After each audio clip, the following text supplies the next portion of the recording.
जी sir.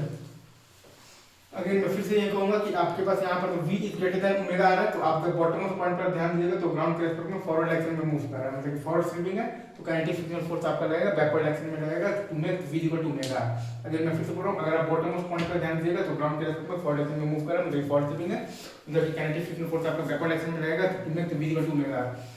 अब kinetic frictional force जो है वो आपका पॉइंट P से पास कर रहा है, तो काइनेटिक फ्रिक्शनल फोर्स का टॉर्क आप देखिएगा तो पॉइंट P के अबाउट 0 है,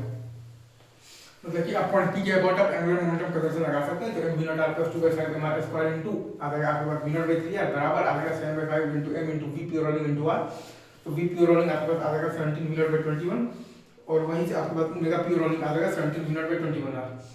अगेन जैसा कि मैंने कहा था कि आपके पास v is greater than omega r है, तो बॉटम ऑफ द पॉइंट है वो ग्राउंड के रेस्पेक्ट में फॉरवर्ड डायरेक्शन में मूव कर रहा है, तो फॉरवर्ड स्वीपिंग है, kinetic frictional force backward direction में लगेगा, तो v इक्वल टू ओमेगा, तो v एट इनटेंसिटी आपके पास आ जाएगा v not minus mu dt और बराबर ओमेगा की इनटेंसिटी है आपके पास v नॉट बाई 3 है और प्लस अल्फा, और यहाँ पर प्लस इसलिए है क्योंकि काइनेटिक फ्रिक्शनल फोर्स आपका बेसिकली ओमेगा को बढ़ाने का काम कर रहा है, और अल्फा होता है आपके पास टॉर्क बाई आई, तो mu m g r by I है आपके पास 2 by 5 m r square into t, ये आपके पास ओमेगा की इंटेंसिटी इनटू r, तो v इक्वल टू ओमेगा रहने से ये वो टाइम है जिस टाइम पर कि आपके पास प्योर रोलिंग स्टार्ट होगा, वो आ गया है आपके पास t बराबर 4 v not by 21 mu g, v pure rolling आपके पास आ गया है 17 v नॉट बाई 21 और ओमेगा प्योर रोलिंग आपके पास आ गया है 17 v नॉट बाई 21 r।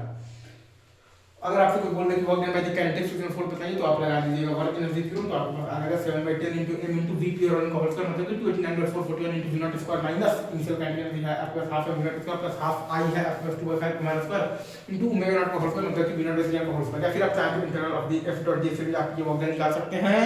मतलब कि v minus omega into dt से स्प्लिटिंग हो रहा है, तो minus integral from 0 to 4 v not by 21 mu ji,